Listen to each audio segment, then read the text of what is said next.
Hey guys, welcome back to the channel. Today we're going to be talking about BRO2022 standard that happened I think 1 weekend ago. We're going to talk about everything that topped, all the amazing decks that we saw over the weekend.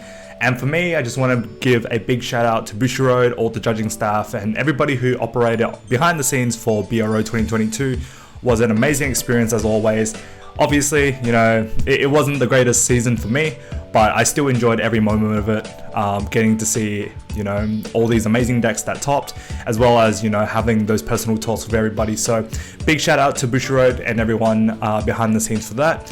And also thank you to Fuzzy Paradox again. Please make sure to follow him. This guy is making amazing pie charts at a rapid rate. His Twitter link will be in the bio. So yeah, that's pretty much it for BRO 2022. Next season will be BCS, and if you ever need any coaching for the next season, feel free to hit me up on Metafy. My link is in the bottom right hand corner. Book a session and we will get started with your BCS preparation. So yeah, just talking about Standard. Standard was actually a really enjoyable format. I actually enjoyed this format a lot more than the other two, surprisingly. But that's probably because I was playing a deck that was a little bit odd or out of my usual zones for like types of decks that I usually bring. I brought PBO. And yeah, I just felt like this format, there's a lot of good decks, a lot of potential in, you know, every deck across the board. And if you know what you're playing, then it's going to be much more in your favor, right? So as long as you know your matchups, then any deck can work.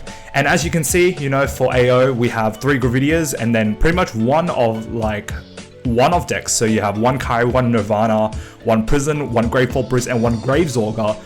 Definitely something that I would not have expected coming into top 8.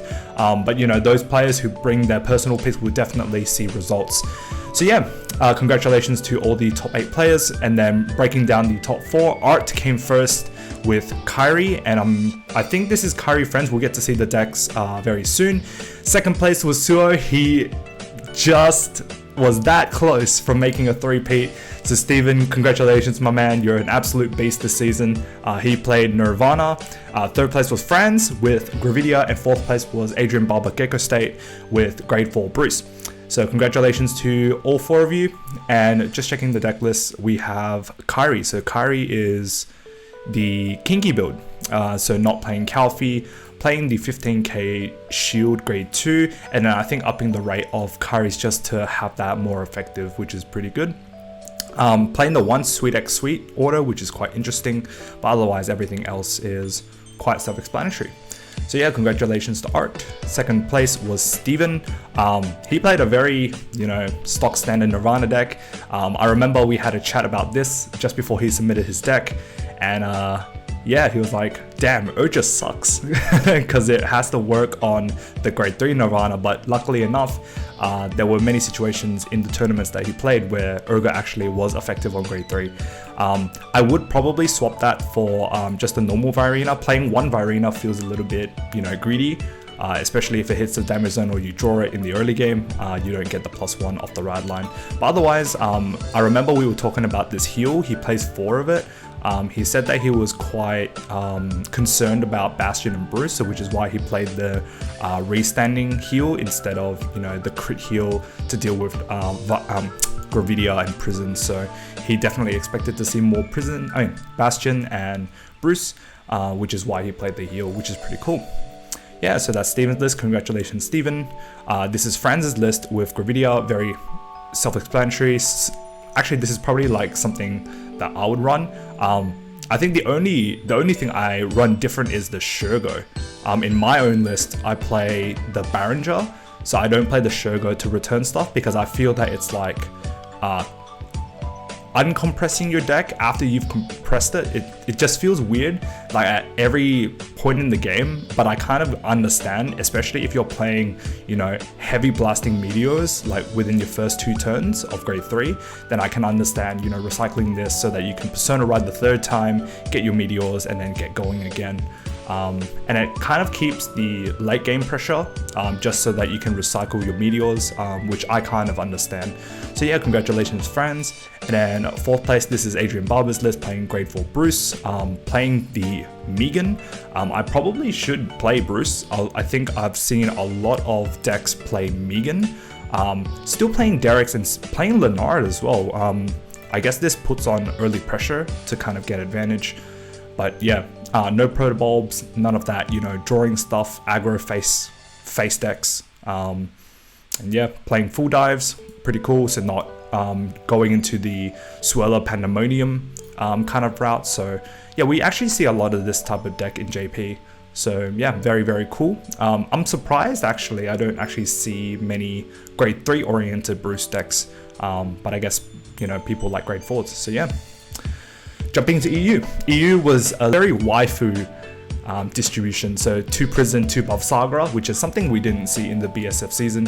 Bavsagra was actually missing in action at like pretty much the whole season. So getting to see the Fighters collection really put in work for BRO, which is pretty cool. And then Thegrea as well. Thegrea was nowhere to be seen. And then now popping up with 2, 1 grade 4 Bruce and then 1 Flagberg.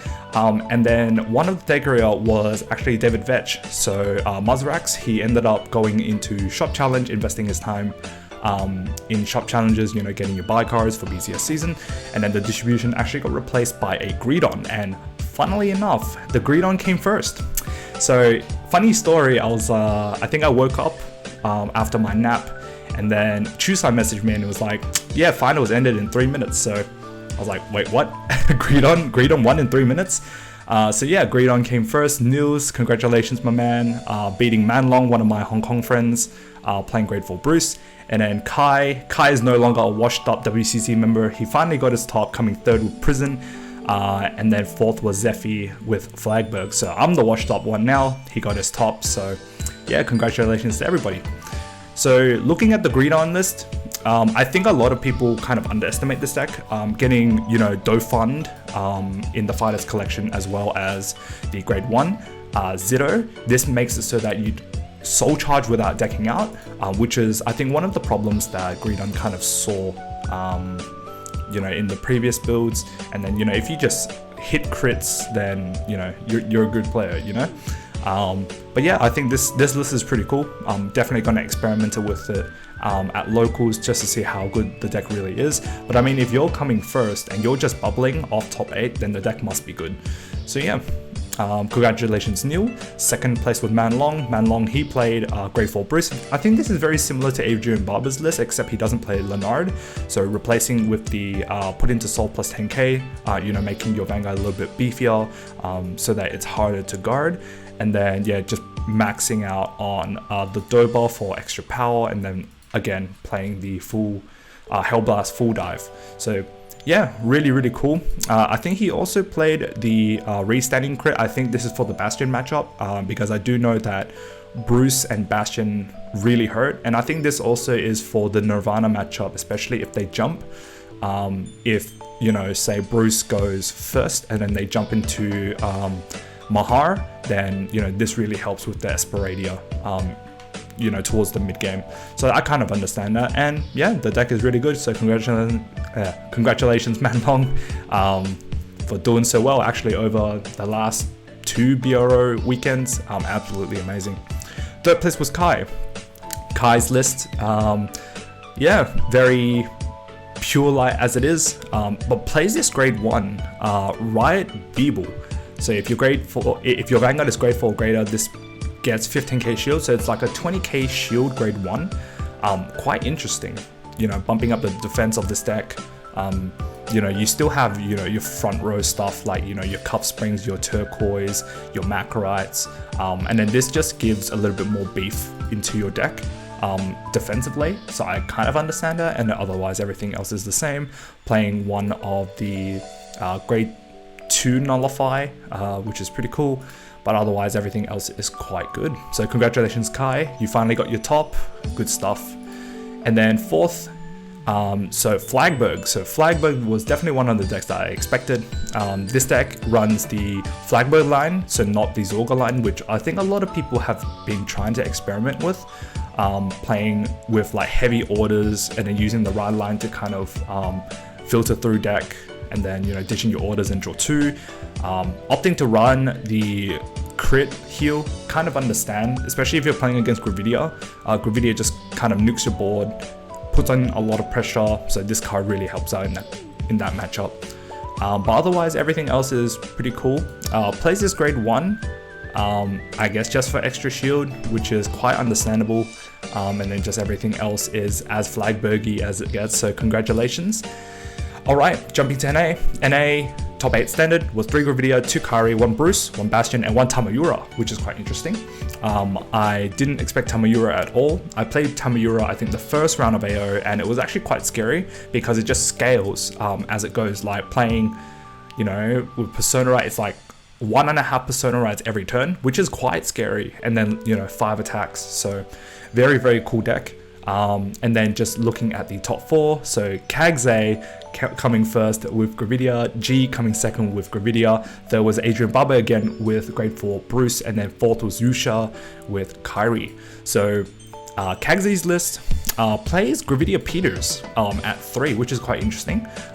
Playing, you know, as 2 boosters on the sides, and then so your opponent guards the Vanguard, and then they have to guard the on hits. So the on hits actually would hit more often than people actually expect, because, you know, if you're putting these 2 behind the sides, generally people will be guarding the crit, and then if you put it on the side, yeah, they're not going to guard those, just usually eat the 1 damage, and then this kind of pays off. So quite interesting. 1 Shogo, 7 Meteors, yeah, very, very cool deck. I think he compromised Mobile Mind for the Peters, and then still having the 1 Shogo, which was usually a Barringer in my list. So very cool list. Second place was G with Greedon, as stock standard as it gets. This is pretty much my list. Yeah, I don't have any more. This is like your picture perfect Greedon deck, I think. Very standardized, does what it does, can't get damage denied because of Bubble Mine. But yeah, very, very cool deck. Third place was Adrian Baba, same list as before, so nothing more to say there. And then 4th place was the Kari Friends list, playing Kinky as well. Opting to run 2 of the Counterblast 1 with, you know, 3 or more rear guards. This was actually a card that I was thinking of running, but I don't know whether the 9k impacted that a lot or not. But yeah, still a very cool deck. Pretty much a bunch of triggers, which is, you know, very hard to predict, and, you know, trying to convert into the Highlander for standard, which, you know, might end up coming out very, very soon. So yeah, that's pretty much it for BRO standard. That is the end for Vanguard BRO this season, so congratulations to all the players that topped over all 3 formats. Very, very fun. Definitely really cool to see different decks that topped over each weekend. And yeah, that's it for me today. Thank you very much for watching. If you liked this video, pop a like, comment down below what you guys think about what topped this weekend and what you're actually expecting to see for BCS season, because we will be covering that a lot. And especially next week, it is BCS Houston, the very first weekend. We will see a lot of new results. So yeah, that's it for me today. Thank you for watching, and I'll see you guys in the next video. Peace.